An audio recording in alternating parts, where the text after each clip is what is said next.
आता पाहूया मोठ्या राजकीय बातम्या। फडणवीसांच्या नागपूर दक्षिण पश्चिम मतदारसंघासह 8 मतदारसंघांमधील निवडणुकीला नागपूर हायकोर्टात आव्हान, पुन्हा मतदान घेण्याची काँग्रेससह शरद पवार गटाच्या पराभूत उमेदवारांची मागणी।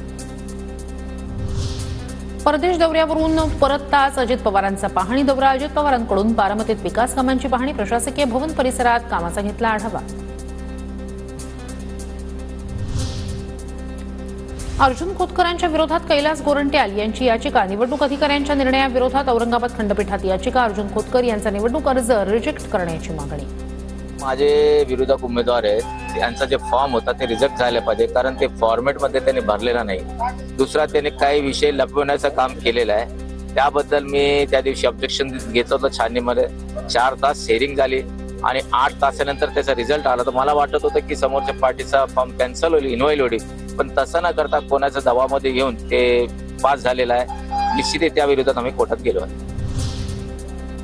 माजी आमदार राजन साळवी यांनी घेतली उद्धव ठाकरेंची भेट, नाराज असल्याची भावना ठाकरेंपर्यंत पोहोचवली। भेटीनंतर साळवींची प्रतिक्रिया।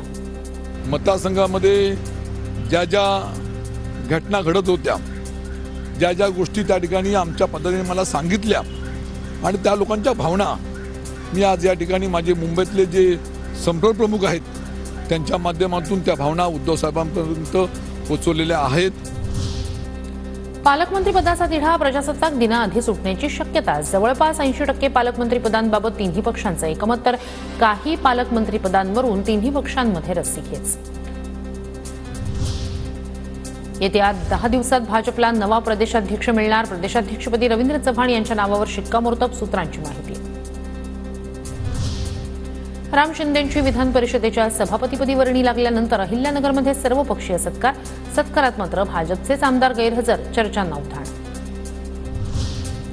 भुजबळांचा सन्मान करण्यासाठी आम्ही चर्चा करून मार्ग काढू। छगन भुजबळांचा सन्मान ठेवला जाईल, प्रफुल्ल पटेल यांची प्रतिक्रिया। मला माहिती नाही, भुजबळ नाराज आहेत, त्यांनी जायचं तिथे जावं, पक्षानं त्यांचे पुष्कळ लाभ केलेत, मात्र तो त्यांचा निर्णय आहे, ते योग्य निर्णय घेतील। मंत्री माणिकराव कोकाटे यांची प्रतिक्रिया।